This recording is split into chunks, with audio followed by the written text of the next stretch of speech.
it's been running for a while. Because you want material, right? Because it's I feel like being original, being real, you know. So it's more like the question you asked. Yes. The point is that's a tricky one. I would say, because would you really want not to forget anything or remember everything? I don't know. Look back at the last 10, 20, 30 years. Things I would want to forget. Are there things what you want to forget? A lot. The point is, right, wherever, I'm not saying that everything is constantly present in my mind, right? But wherever I go, everything can, on the spot, immediately be there on the forefront of my mind. So you mean you remember things like without even putting too much effort into it? I don't put any effort. So you might see somebody that, I remember, Mike, I met you like 5 years ago in Rohala. Exactly. But that's a blessing. That's a good thing. The point is that, it's not something I decide. What you said, I don't put effort in it, right? It's just the thing, it happens. And wherever I go, wherever I walk, right, I see someone or I even see something, right? And then I would suddenly, right, remember that, that's something interesting for Osita, so let me quickly send him a message, right? And then I connect you with someone else, and then I just walk forward. But it's let's say, right, because my brain is functioning that way pretty much ever since I can think. Okay. Right? So therefore I got used to it. But I think if you have a choice, right, you might want to be able to forget things, right? I think that would be like a superpower if I think about it.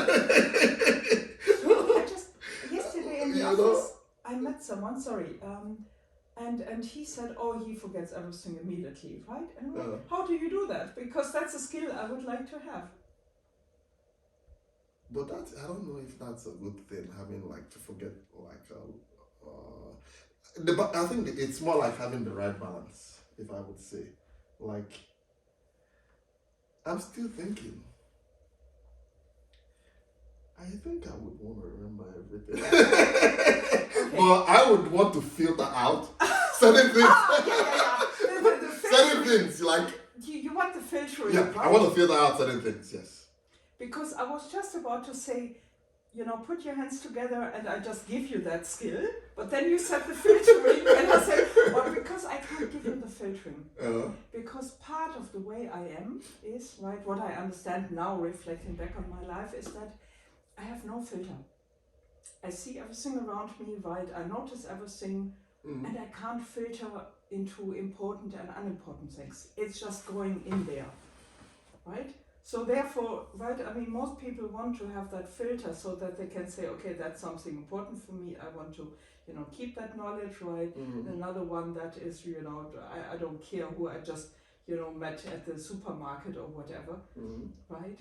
I don't have the filter and it's all stored somewhere up there to just pop up in my life without any kind of control. But okay, not having a filter in one way. Okay, in terms of things you say, or in terms of, you say it the way you say it. You give it the way you say it. To a certain degree, both. One, there's no filter in me filtering things out around me. Okay. Right? So that's, for example, I live in my own bubble, right? Yeah. But the moment I leave my own bubble, right, everything is pretty much bombarding me, right, from the outside, right? I notice everything.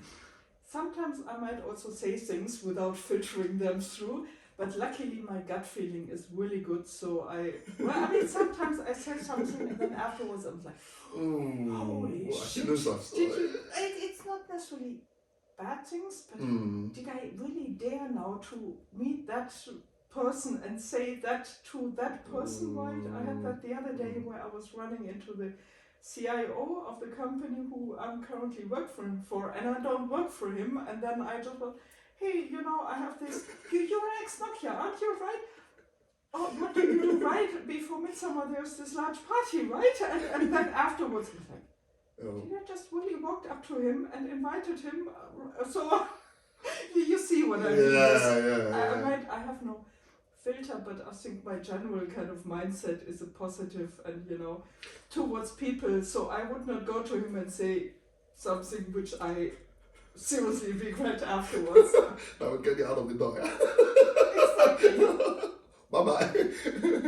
No, but I think there's a lot more positive to it Yes. than negative, I would say. No. Because people would really take you for a genuine person, which is very rare right now. It seems so. Yeah, right? it's really so, because I think in dealing with people, I find that people like people who are genuine. Yes.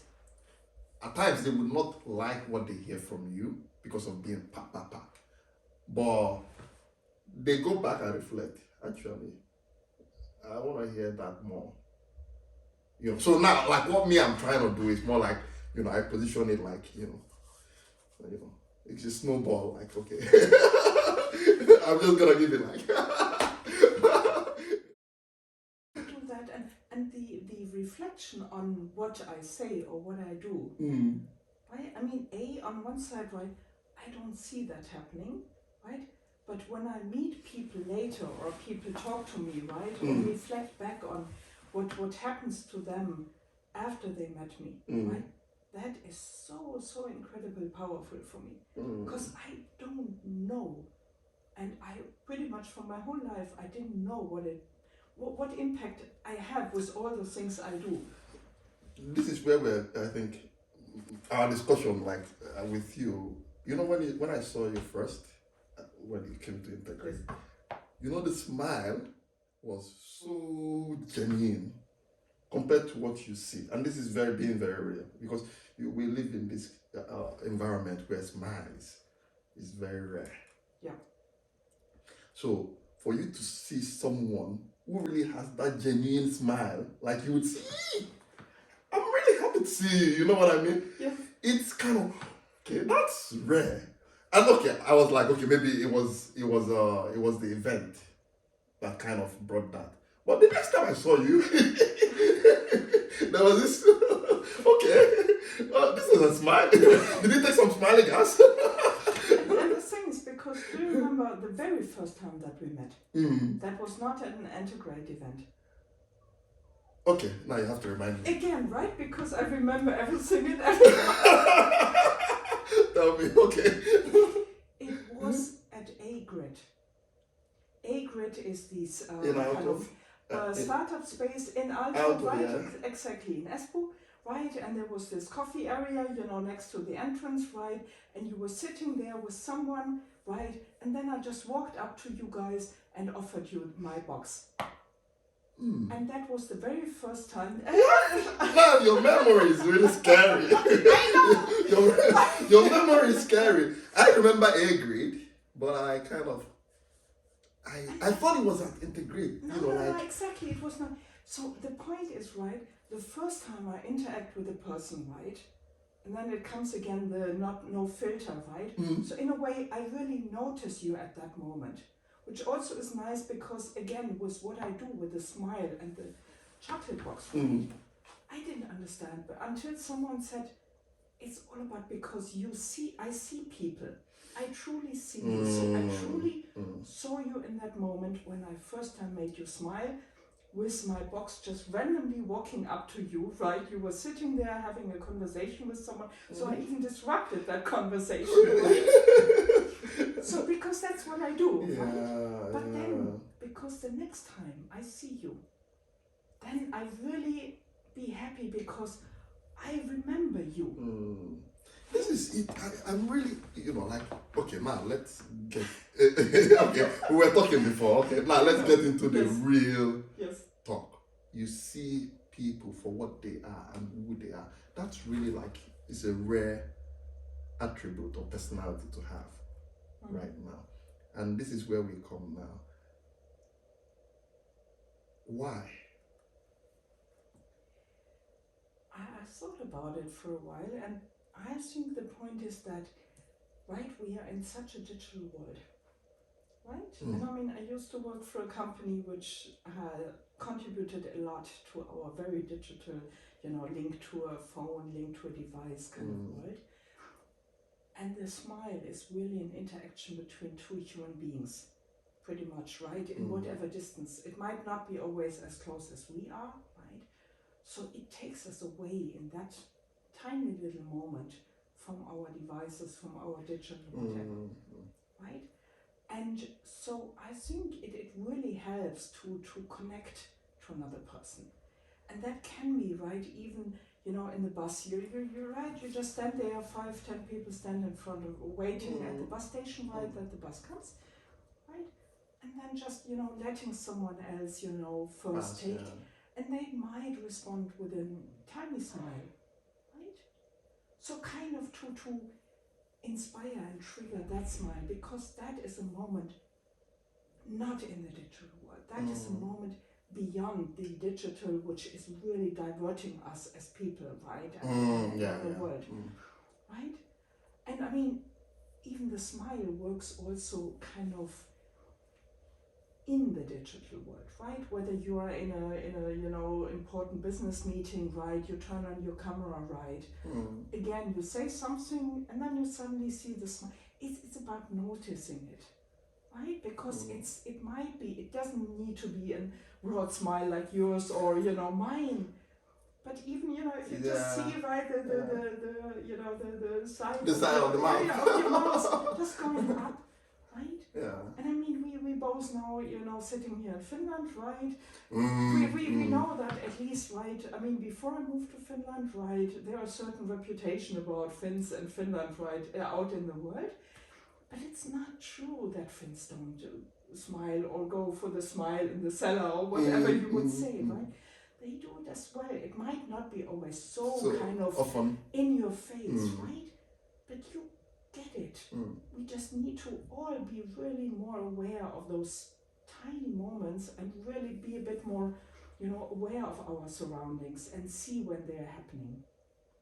I really love that what you said, man. Like, become aware of your surrounding and notice when it's up. And this is something that we don't do. Because I think, for example, we're always like, for example, my life is always like a roller coaster. I'm always in so at times, yes, you stop. But it's, those moments where, okay, that's a smile. You know what I mean? Yes. Or that's, something that draws your attention. And I think, like you said, it's rare here. Not that it doesn't happen. Oh, it's definitely happening, but we need to do more of it. We absolutely need to do more of it. And it's not that I'm asking for kind of forced smile or, I mean, if you don't feel like it, don't try to force it on yourself, but kind of notice it. Perhaps do kind of small things where you just kind of, help perhaps another person, right? So because what I said, right, was keeping the door open for someone, or right, leaving the making sure that the bus doors are not closing, right? Because you might know, hey, someone is running there, so they're really in a rush and want to keep the bus, right? And see whether you get as a reaction as a smile. I mean, you don't necessarily need to run around the world with a box full of chocolate, right? Just to trigger smiles. Yeah. But kind of doing small things, and they usually, right, I mean, they don't take so much energy and time away from you, right? But that we all, right, I didn't even know such a concept exists. This random act of kindness, right? Where we just do something kind for someone else, right? That will give so much energy back to you. It will show the person who are you kind to, right? That again, someone sees me and someone, right, takes that moment to, notice that I exist as a human being, right?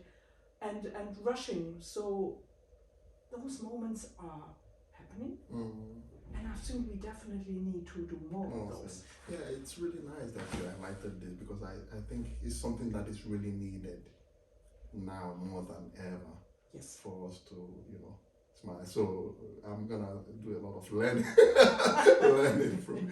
I like something you said, okay, and this is it gets me. I love connecting people, and this is something that I know you do a lot. It's something that is great, and I see how much your smile could help in actually making this happen. And of course, this conversation is all about smile, but Yes. I want to take it further than that. Okay. Because it's not normal for a human to 24/7 smile. You have problems. I'm gonna ask straight. Yes. What has been the biggest challenge, difficulty you would have in showing that personality? Because I've never seen you not smile. But do you smile 24/7? No. Oh no. I absolutely don't. And the point is, right? I mean, when I close my door, right? When I lock the outer world away from me, right? I obviously don't smile, right? I don't run around my apartment and I don't smile. I mean, but I'm so, I love to connect with people, right? And part of, right, I mean, I'm a bit of all over the place, right? And I mean, there's a reason for it, right? And, right, it's also linked to, right, that I pretty much, right, I remember everything and I have no focus, right? And it seems the thing what really kind of, interests me, right, is people. So when I interact with another people, the smile comes automatically, right? But if I don't interact with people, I'm not naturally smiling, right? So it's really the people who, in a way, it's almost like an automatic trigger, right? I go to Posti, right? And I smile and I interact with the person behind the counter. I read once that, I think especially in Finland here, people who work in retail really have a hard time, right? Yeah. Customers can be really, I want it now. I want it now. It could be really tough, right? For me, that is a moment where I interact with that person smile as well, right? Because I even know in the back of my mind that person most probably, right, haven't seen, positive customer, I don't know, in the day, in the week, in the months, never, right? But for me, that is the moment, and I mean, I can tell you, right, the very first time that I noticed what happened when I made a person smile in that very tiny kind of retail, I went to get my car kind of maintained, right? And I saw the lady who, I had to pay my bill, right? And she had a pink, jacket on, right? And she looked really unhappy, right? And I knew I had in my bag, right? I had a little Rittersport pink. So guess what, right? I put it after, right, on the table and I got a beautiful smile out of her. I was like, chaka. Yeah. So, and sorry, back to your question. So, I mean, I had a tough time in my life because, right, if I look into my inner self, right, and throughout my whole life, I know there were times I always saw myself as an angry, upset, rebellious child, right, never be able to manage anything. Because, right, I mean, school was a disaster for me, right? Work, I always felt I'm not good enough, right? I would work overtime over and over because I always felt I was not good enough, right? Now looking back, when I speak with people, they say, oh no, Verena, what are you talking about? You're the most happiest person I've ever met in my life. And I'm like, what are you talking about? That's not me. Yeah. Right? So there's a huge kind of mismatch between how I saw myself for most of my life and how everyone else around me saw me, because they saw that what I now understand, that as soon as I interact with another person, right, the smile comes, the laughter comes, right, the interaction comes, the willingness to help you. And nowadays I say, whoever I meet, you all find a place in my heart. Every single one, right? I remember one day when I saw in the bus coming right to my place, and I was like, oh, I know her. And I was like, oh, she's the dentist who is, torturing me twice a year, right? But I still, right? Because so therefore, right now, right? It took me a long time, right? But now I know, right, that whatever bad happens to me, and I was unemployed now for the first time in my life. That was a really, really hard time for me. It was really, I was like, I was sitting, I had a burnout before, so I had just in the last, 1.5 years, really, really tough time, right? And then I know in a way, somewhere in the back of my mind, that I would get the energy by just leaving my apartment and going out there and just walking up to some people and making them smile. I just couldn't do it. Right? But then I usually say at some point, right, I drag myself out of the Yeah. I mean, unfortunately, my hair is really short, so usually, you can pull yourself out, right? That was something I saw throughout my life when I was really in a bad spot, right? I never looked for outside help, like a psychologist or whatever. At some point, I was able to just pull myself out of my own, misery, right, and just continue, doing my stuff. So, right, I know it would be so easy, but if I'm in a dark spot, it's just I don't see people, right? But I also need those times. Not saying that I need the time when I was really, really stressed out. Yeah. But right, if I'm, I interacted, 8 hours, whatever, 9 hours at a slush event, right? And then it's like, oh, let me just get behind my apartment door so that, because I know the positive energy comes with the people when I meet them, right? But where I can kind of feed up my kind of energy level is just by not seeing anyone, right? And then I'm ready again, right? And the next morning I open the door and then since this maintenance man from Kone just outside my apartment, and the first thing is box, right? And making interaction with other people are always the trigger for me. And knowing that I can pretty much change the life of any individual, right? Just with a box of chocolate and the smile and seeing you is, incredibly powerful, and something I learned over the last, 7, 8 to 15 years, because I make people smile with a box of chocolate for 15 years.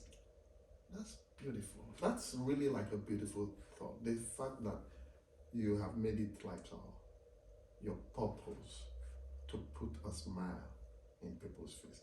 And I love something you just said now. It's not easy sometimes. Yeah.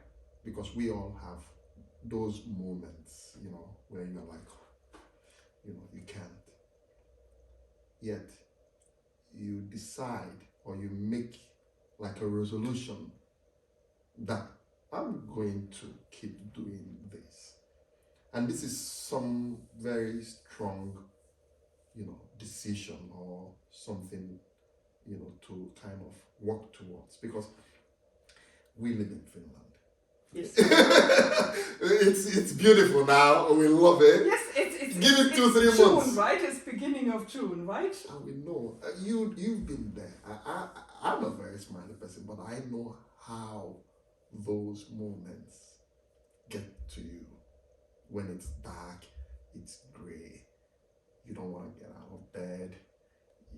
Your day is not just going the way you expected. Yet you just step out of that door and you really have to put on this. Are you not faking it? There's no fake about it, because I noticed it's not a decision I took, or at least, let's say, the individual act of, right, the maintenance man, right, from the elevator, or the one at the counter, it's not a decision, right? It's not that comes just naturally to me now, right? I started doing it, right, and nowadays I can't see myself not doing it for the rest of my life, right? Because once, and whether you use a box of chocolate or write the box of chocolate with a smile, right, or whatever you do, right, it is, for me, it became an integral part of myself. How did it start where you kind of decide, okay, smile? Yeah. Let's say, right in reflection, it seems I was always happy child, happy, baby. I was always the happy one. Mm. But how the chocolate ended up in making the combination between the smiles or combining the smile with the chocolate, which is then even more powerful, that started about 15 years ago. I was a German, right, living in Germany, constantly traveling to Finland for business, right? And one day I started buying a couple of boxes of chocolate, right, duty free, and brought them with me to Finland. Right, in the morning I came to the office and I started walking in the open space to every single person at the desk, offered the box, right, and then I went to the next person, and a smile came naturally because it was there anyway. Yeah. Right? But I didn't know that. I really couldn't see myself, right? Because at the end of the day, we are so locked up in our own brain, right? We don't have the self-reflection on seeing, going from the outside and it's like, Verena, how do you behave with other people, right? We don't have that. So I didn't realize that I smiled anyway to everyone. And then came the chocolate habit to it, right? And because I worked with people from all over the world, right? But it was always through a phone line, right? Where I would also say something perhaps funny, not a joke, but something where I wanted to hear that chuckle or that reaction from the person on the other side of the line, that they're really with you, right? Not just an angry reaction or that you have to say, did you hurt me? Say, okay, no, but that you perhaps say something, you hear, there is a reaction on the other side. And then came the box. And then I did it, right? And when the box was empty, I started kicking ass and doing my real job, right? And then it became this kind of routine. So every time I travel to Finland, right, same boxes of chocolate, doing it, right, and next time, and next time, and next time, until I moved to Finland, right, which is a completely different story. But then I realized, wait a second, the trigger is gone. I'm not longer going through duty free in Düsseldorf, arriving in Vanta, right? And I was like, yeah, but the habit is really nice. So I started going to the next supermarket, right? There they had a crumpled bag of candies, right? Reduced price. And then I would buy it, right? But the key is, I did not just left it on a bowl at my desk that everyone can go and just say like, oh, I'm hungry. Oh, excellent candies. I locked it away. I took out of the locked, right, storage, my box full of chocolate and candies, and I walked around the office. Meeting a couple of people, right, you can make, easily, you can meet up to 50 people in 15 minutes, right? And I got a lot of energy back from those beautiful reactions and those people, right? Because now I know that once meeting me randomly, totally unexpected, imagine, right? You're stressed, deadline, and suddenly this person stands there, knuckle, small box, right? 10 years later, they haven't forgotten that. Yep. And this is something that I want to say. It really impacts people. You kind of say it's not a big deal for you, but these actually touch people in positive ways. Yes. And I can name names in Finland that you call your name and they're like, oh, she's so nice. She's so good speed. And this is something that I really want you to kind of really, when you go to sleep, you know that, hey, without knowing, you've really impacted a lot of people positively. And the mention of your name always brings positivity with it. This is something that I really want you to know. I mean, for me personally, it did affect me because at those times where, I got it wrong, I met him, but I could always picture that smile, that box of chocolate. It was, and this is something, I don't eat sweet things like that, but I can't resist not taking and show you that, hey, I'm not just gonna pocket this, I'm gonna eat this. It's my own also way of saying, you know what? Big ups. You're really doing like an amazing job. And I really want you to know that. Really. And this is something that I want you to know in a way that it doesn't kind of diminish what you're doing or what you are going to do. But why I'm doing this, or why I'm talking about smile, or why I decided, okay, let's talk about smile. For example, I know for me, when I do public speaking and you get really nervous getting on stage, I've seen how much effect it has when you just get on the stage and the first thing you do is smile. It kind of breaks it for everyone, for you and for the audience. And this is something you are doing in your own way. Because tell me, when did you think now, from the point where this is a personality, you want to put a smile on people's face, that this was going to become a business for you? And why I asked this, before I know you have a lot to say about this, because I'm a firm believer in pursuing your passion, monetizing your passion, making, if this is what I love doing, find a way to get people to pay for it. Yeah. When did you decide that, okay, now you have this passion that you would have people kind of, okay, now I'm willing to give you something in exchange for your smile and your chocolate box? So, what's the story behind Chocolate Angel? I tell you that story, right? But if you want, I can also tell you the story when was the moment when I realized I will do it for the rest of my life. Please. Let's first talk about business, and then you have to remind me about the other story as well. Yep. I did it already as a habit for many years, right? I lived already in Finland. I was in a work environment where the energy was really, really low. People were super, super stressed, right? And I brought my habit there. So once a week, I would walk around the whole office, right? Offer it to everyone. And I was trying to find a job again here because I'm really happy in Finland, right? That's another conversation, but I'm really out, right?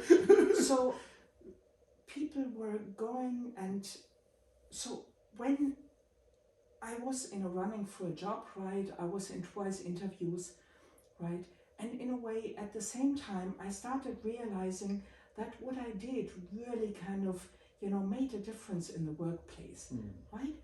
So when that email came, and I still remember where I was, with whom I had lunch, in which building, who it was, when I saw that email coming, sorry, but this position is put on hold. I was like, what the fuck? Now it's a time, right? This is in a way a service what I do. I will start this as a business. Fuck off corporate world, right? Because what I saw there was that, right, if you try to change the way of working in a company, change processes, change tools, you need to take the people with you. But that was not done at that place in that company. So at that moment I said, okay, right, I have the severance package from my last job, right? And because in a way someone said, I've done the what is it called, this kind of when you test your product, the feasibility studies or market validation. It's these kind of AEAs, whatever. But I because I did what I did already for so many years, so it's not like I had to design it in a way, right? And I remember when a friend of mine, or my oldest friend, right, she was like, oh, let's do it together, right? And or someone else said like, oh, let's study, what? And I was like, no, I did it already, right? It was just a matter of like, okay, it's an hour service, right? You can book it, events, company, right? You can just say, Chocolate Angel, come once a week, right? Randomly to the office and make a difference, right? So in a way, I knew straight away, right? Because if that job is not for me, chocolate is right.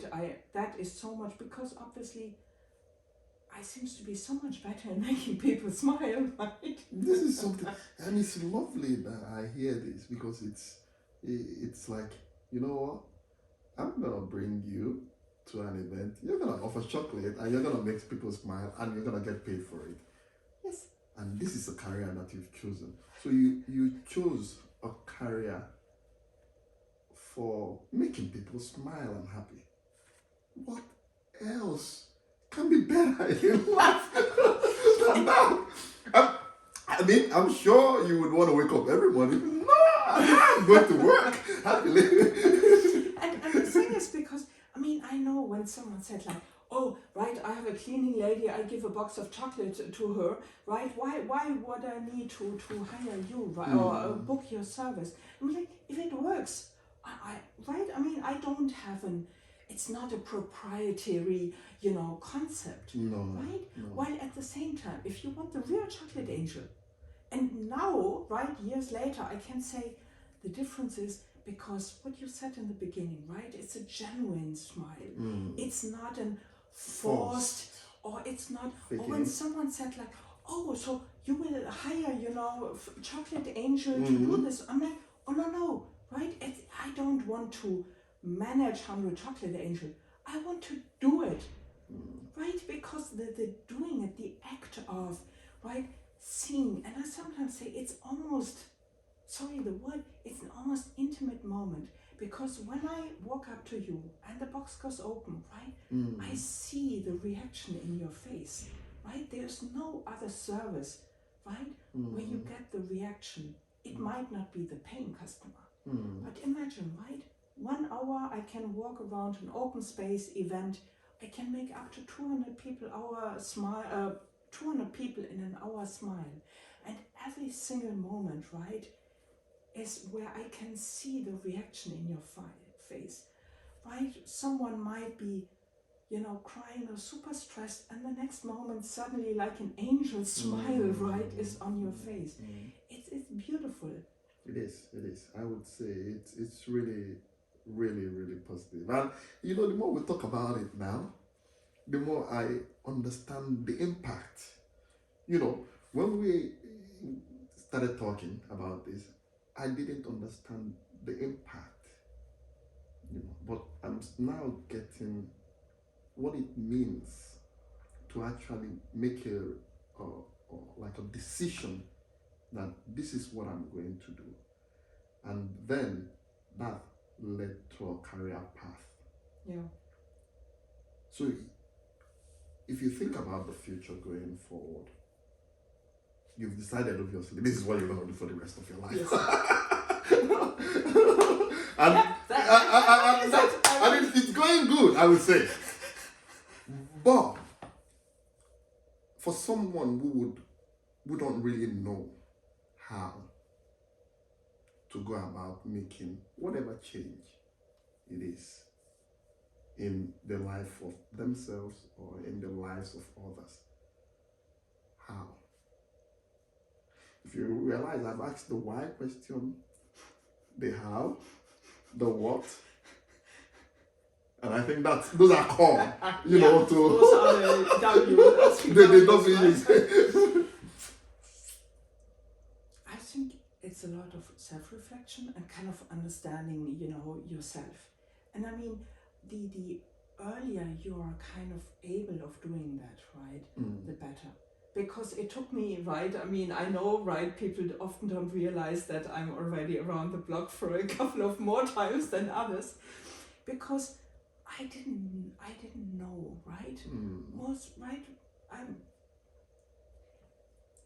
Most people, right, when they're young, right, when they look at that age number, which I'm now not mentioning, when I started to realize, right, that everything in my life, right, what and how and to be balanced, right, most people say, oh, that person is already, half dead, right?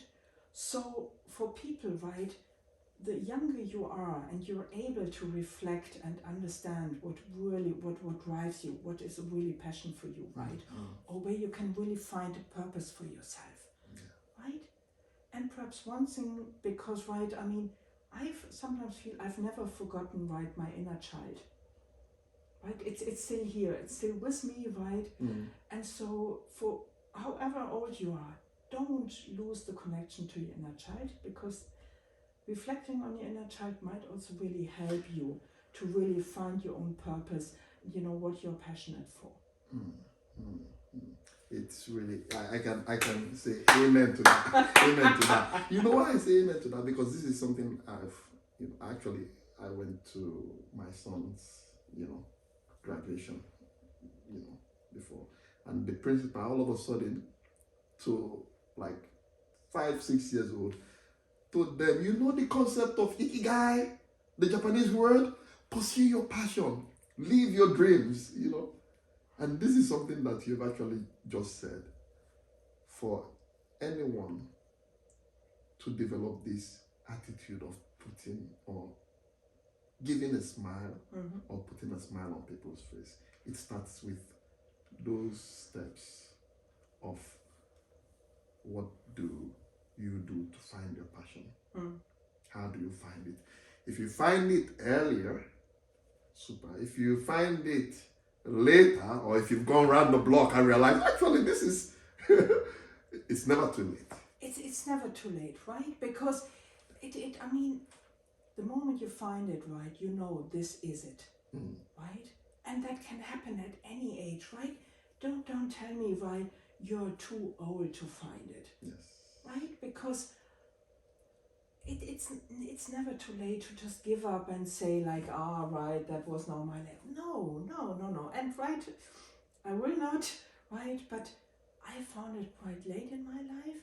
But I remember when someone, so if you ask me, right, when I say it so boldly, was like, I will do it until the end of my life, right? I obviously know that, yes, the way I live has impact on how long I will live, right? But at the same time, we know that, right, sickness, whatever happens in your life, right, you have only a limited kind of influence on how long you will live.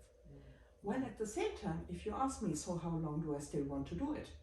I want to do it at least age 100. That is pretty much. And then my father was like, why stop with 100? Become 105 and still do it. So it's never too late to, right, find that, right, and whatever it is. And you see, right, from what I do, it doesn't have to be the big thing. You don't have to, start a billion, whatever, startup or whatever, right? Even small things, right? And that passion can be, something. I remember when people said, yeah, but why did you have to leave your paid job and, just jump out into starting your company, no regular income anymore? Why you didn't just develop it at the sideline? Because I was so kind of convinced, and it was so deep in me that I was like, no. But right, that was my decision. Anyone else, you can still do it, at the sideline, and still do enough to, keep supporting your family, whatever it takes, right? So whatever fits your concept. And as you know, I came back into the corporate world. Now I do both, right? My the one who pays, me doing my IT, job, right? They appreciate very much what I bring, right? While I can still, if someone say, hey, I have a conference, Chocolate Angel, can you fly, with my wings, right? to come, right? I can do that as well, right? Yeah. Because I don't need vacation, right?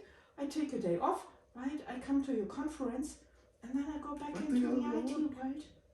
So it's kind of whatever fits for you, right? You don't have to jump out of everything, right? Just it's like, oh no, I know exactly, right? And then 10 years later or 5 years later, it was like, if you run against the wall, I was like, oh no, I lost 5 years. Whatever fits for you. And in case you want to remember me, I still remember. You want to know the story when I knew right at that spot that I will do it for the rest of my life? Please. Right. Finland, right, we live here in Helsinki, right? It's a beautiful, small kind of environment, right? And I know I was already I started already my company and tried to figure out, what do I do here?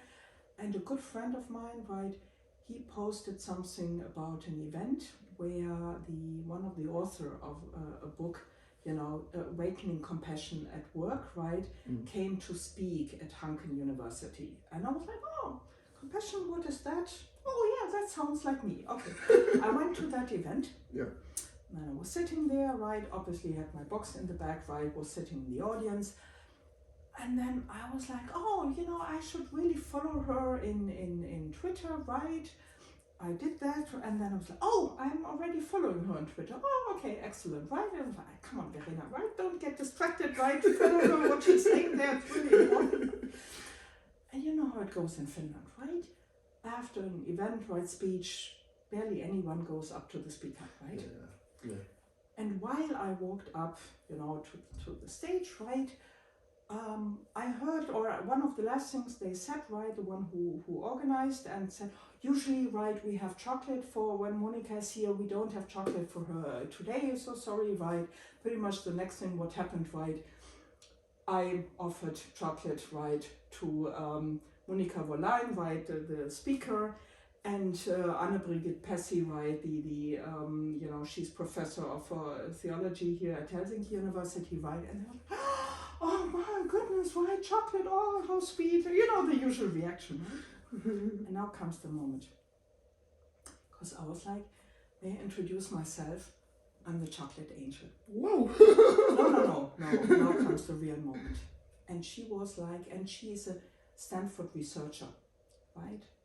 And she was like, oh, I know you. I know you from Twitter. I can't believe I meet you. Really? And this moment gave me chills. I still remember I walked out of that space, right, and I was like, I can't believe that happened. And that was when I decided I will do this for the rest of my life. That's the crown. That's the crown you got there, I would say. It was just, because I think from the moment when I decided, right, this is in a way really, my life, beautiful things happening, right? There are so many stories where I'm just like, good things are happening to you, and therefore I'm kind of convinced, right, I send so much positive energy out into the world, and because, right, if I would have planned any of those things, where it's like, oh, I want to plan meeting, that, whatever, it just doesn't work for me. No. Right? No. But because I do those things, incredible good things happen back to me. And this is one of the stories where I was just, because I was shaken, right? I was like, because, right, I mean, nowadays, Twitter, let's not talk about it, but I still have my beautiful moment, right? And it obviously helps because Helsinki, right, right, because it's one of those, it's a small country, Finland, right? And Helsinki is an even smaller kind of capital, right, in Berlin. Right, I'm a German, right? I lived far away from Berlin, and even if I would visit Berlin, I would never run randomly into those amazing people. In Finland, that's possible, right? And people are generally a bit more kind of approachable. You might think they don't smile at you, so they are not approachable. Not true. Right? And often if people say, like, oh yeah, the Finn will not tell me, right? I was like, oh no, they will tell you. If you want to know how a Finn is doing today, just ask them. They will tell you. They might not stop and they will tell you, and it was like, I didn't want a real answer, right? That's a good point. Because, right, in other cultures, it might be they say, oh no, everything's fine, I'm fine, exactly, right? But here, because the Finn, if you ask them, they assume you're generally interested, right? And that is beautiful on its own. I've actually never thought about that in that way, and this is a very insightful conversation in that way. That okay, yes, a Finn would ask, "How are you today?" Well, I didn't sleep well. Yeah, I just had migraine all the night. They go into details of what happens, and it takes actual genuine interest to observe what you just did. Because not a lot of us would say, yes, we're really kind of okay. We get it. And this is why I say you got the crown, in that way, that for someone who is not from this environment to actually recognize how much impact. That's something beautiful. Let's say I'm living now in Finland for 11 years, but I'm surrounded through work, with Finns already now for over 25 years. So I usually say I learned my Finns a bit. Too well. That's nice that we had this conversation, and I'm sure we're going to continue having conversations like this. It's really beautiful, and thank you for the time, the energy, for your willingness to do this. My absolute pleasure. And I'm sure what you just said, and this is my biggest key for taking it, someone listening to this would go, whoa, that's a story. And it would help or kind of push in the right direction. Or it could showcase also, someone is doing some super amazing thing in Finland just by smiling and offering chocolate. That's all. That's all. That's all. Nothing else.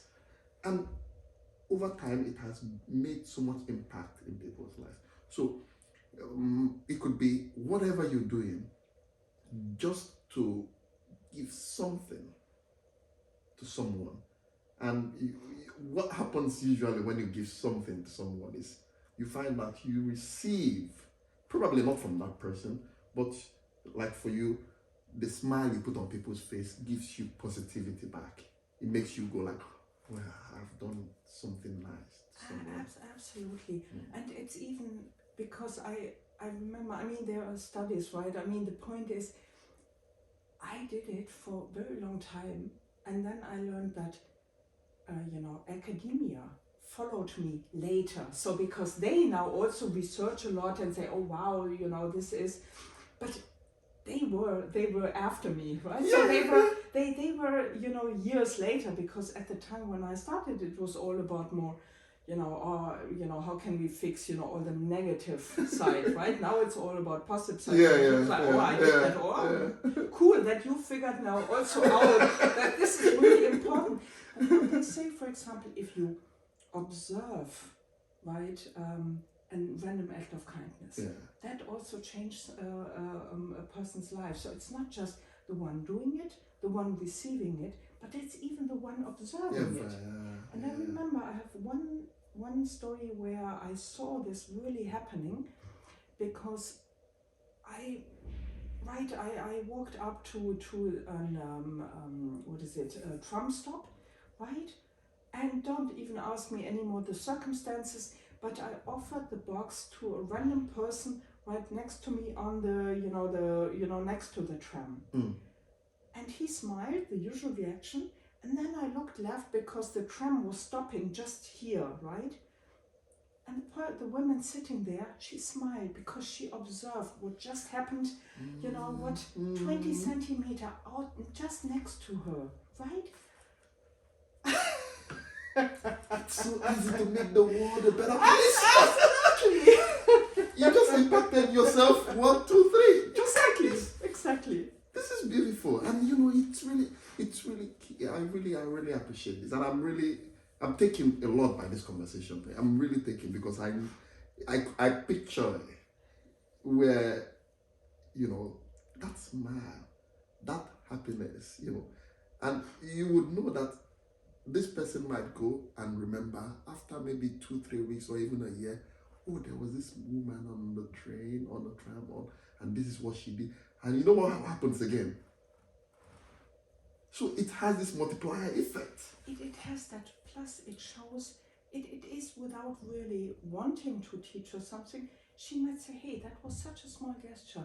And perhaps even just changing her own mindset and say, okay, if that works, right, let me see what I can do, right? And I remember when someone said, right, a former colleague, he was like, oh yeah, I talked with my wife about you. And I was like, why? Why would you talk? That was still from a time when I absolutely had no idea on my impact on other people.